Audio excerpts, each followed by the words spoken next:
Hi, I'm Abby, for all of you who didn't get that. Can someone pass out Eddie, can someone to pass out the papers? So I wanted to talk to you guys about self-image. Self-image is a huge thing I know at this age, and being a 15-year-old girl, I can vouch for that one. I know as teenagers as a whole, there's a lot that we live up to. We get expected to act like adults, but get treated like kids. Girls, for instance, get held to a higher standard than girls did way back when.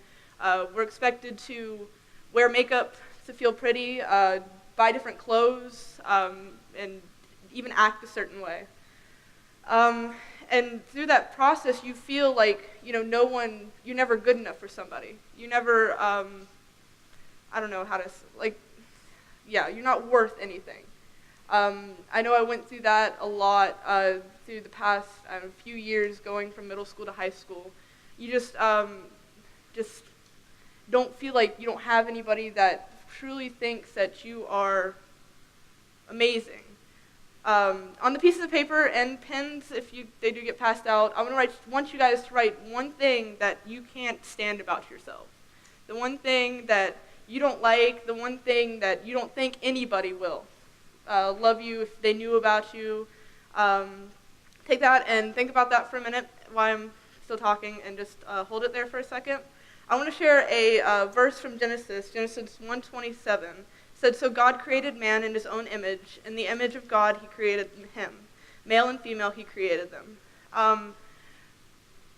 In that, I found that when I was maybe in 8th grade, I found that verse, and like I said, it was in a time where I was very, very to myself. I didn't like being talked to. I didn't like being talked about or anything, and I felt like everybody didn't like me. No one felt as if I didn't feel like I was enough for certain people, and what that verse gave me was that you are good enough, you are pretty enough, you are smart enough, you are athletic enough to one person, and the only person that really counts. And so,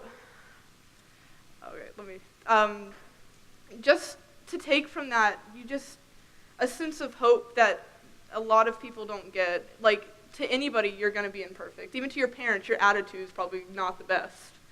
And just that, and you can't put your hope and your satisfaction into people on this earth that have their own insecurities about themselves, like boys or Instagram, to get likes, Facebook, to get comments by your grandparents, and acceptance, and you just won't find it in people on this earth. You won't find it anywhere besides God. So to take away from that is just always know that there is one person, that you are good enough. You will always be good enough, no matter what. You could mess up. I don't know. What's the worst thing that's happened? You could steal something, I guess, for instance. Not that you probably ever would, hopefully. And you'd still be good enough for God. It's inevitable. You're okay. You're perfect. Not perfect, but But what I want you guys to do with the pieces of paper that you have, I want you to crumple them up.